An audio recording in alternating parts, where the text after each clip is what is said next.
आज हम बात करेंगे गांधी जी की सेक्स लाइफ के बारे में। हाल ही में एक राइटर और ब्रॉडकास्टर जेड एडम्स ने गांधी जी की सेक्स लाइफ के बारे में सच्ची जानकारी देते हुए अपने न्यू बुक में उनका दावा है कि महात्मा गांधी के जीवन पर लिखी सभी महत्वपूर्ण किताबों को पढ़ा है और इसके बाद ही कोई बात कही है। तो आइए जानते हैं कि महात्मा गांधी के सेक्स लाइफ के बारे में क्या कहा है।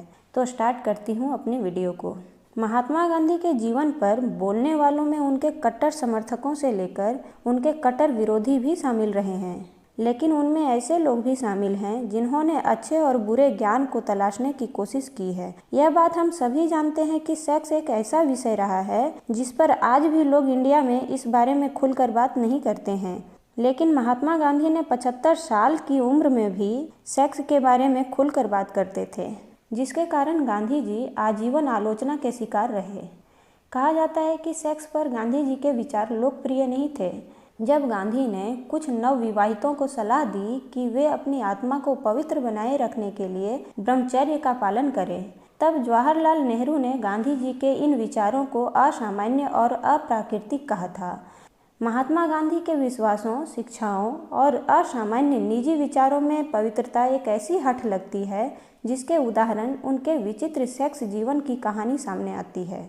उनके इन विचारों का कड़ा विरोध उनके जीवन काल में ही शुरू हो गया था, लेकिन स्वतंत्रता संग्राम में उनकी भूमिका के कारण उन्हें राष्ट्रपिता और महात्मा के विभूषणों से सम्मानित किए जाने के कारण उन्हें लंबे समय तक केवल सम्मान की नज़र से देखा गया। लेकिन उनके बारे में अब ऐसी बातें सामने आ रही है जिनमें गांधी के सेक्सुअल लाइफ को बिना किसी पक्षपात के निर्दयता का छानबीन के साथ चित्रित किया गया है। महात्मा गांधी 1906 ईस्वी में 38 साल के थे। तब उन्होंने बोअर युद्ध और जुलू विद्रोह के बाद उन्होंने सोचा कि वे मानवता की बेहतर तरीके से सेवा कर सकते हैं और वहां से उन्होंने राजनीति में अपना कदम रखा। ब्रह्मचर्य को लेकर गांधी का यह प्रयोग तब शुरू हुआ जब वे 1915 में भारत वापस लौटे और उन्होंने साबरमती आश्रम की स्थापना की। कहते हैं कि इसके साथ ही गांधी का अपनी महिला सहयोगियों के साथ नग्नता का प्रदर्शन बड़े पैमाने पर शुरू हुआ। इसके परिणाम स्वरूप आश्रम के दूसरे सदस्यों में नाराजगी फैल गई। इस हंगामे का मुख्य कारण उनका दोहरा रवैया था। आश्रम के अन्य सदस्यों के लिए उन्होंने महिलाओं का पूरी तरह त्याग करने का कड़ा नियम लागू किया, लेकिन वे खुद इन विचारों को नहीं मानते थे। वे खुद को अर्धनारीश्वर भगवान शिव मानते थे, इसीलिए वे कहते थे कि उनमें कोई शारीरिक भूख नहीं है। वे लोगों को कहा करते थे कि वे जो कुछ भी कर रहे हैं वह भगवान शिव के कहने पर कर रहे हैं, इसीलिए उनके सारे काम पवित्र हैं। लेकिन आश्रम के अन्य सदस्यों की नाराजगी को देखते हुए गांधी को कुछ समय के लिए अपनी सेक्स संबंधी गतिविधियां बंद कर देनी पड़ी, लेकिन इसके कुछ समय बाद ही उन्होंने ब्रह्मचर्य के प्रयोगों के नाम पर एक ही बिस्तर पर बहुत सी नग्न महिलाओं के साथ सोना शुरू कर दिया। शुरुआत में वे और उनकी महिला सहयोगियों ने एक ही कमरे में अलग अलग बिस्तरों पर सोना शुरू किया, लेकिन कुछ समय बाद ही नग्न गांधी ने नग्न महिलाओं के साथ सोना शुरू कर दिया। वे कहा करते थे कि बहुत सारी नग्न महिलाओं के साथ सोने से उन्हें गर्मी मिलती है और यह क्रिया उनके लिए नेचुरोपैथी का काम करती है। वे यह भी कहा करते थे कि एक साथ बहुत सारी नग्न महिलाओं के साथ सोने से ब्रह्मचर्य में उनकी सफलता को आंकने में बहुत मदद मिलती है। बहुत कम लोगों को इस बात पर विश्वास होगा कि सत्याग्रह और अहिंसा के बाद उनके आर्टिकल और पत्र का दूसरा मुख्य विषय सेक्स ही होता था। ये पत्र वे उन लोगों को लिखते थे जो उन्हें प्रशंसा भरे पत्र लिखते थे। इस बात को खुद गांधी ने स्वीकार किया है कि अपनी मृत्यु तक वे अपनी सेक्स संबंधी विकृति पर काबू नहीं पा सके। गांधी के अनुसार सफल ब्रह्मचर्य वह होता है जब विपरीत सेक्स की मौजूदगी में आपका खुद पर नियंत्रण हो। गांधी ने अपने ये प्रयोग बहुत सारी महिलाओं के साथ किया, जिनमें से एक उनके पोते कनू गांधी की 16 साल की पत्नी आभा भी थी। गांधी ने खुद स्वीकार किया था कि यह प्रयोग वास्तव में बहुत अधिक खतरनाक है, लेकिन उनका सोचना था कि इससे बहुत महान परिणाम हासिल होंगे। बहुत से लोगों का मानना है कि सक्रिय ब्रह्मचर्य के नाम पर गांधी ने न केवल उन महिलाओं का उपयोग किया, बल्कि इनसे किसी प्रकार की कोई सहमति लेने की जरूरत नहीं समझते थे। उन्होंने उन महिलाओं पर सेक्सुअल अत्याचार किया।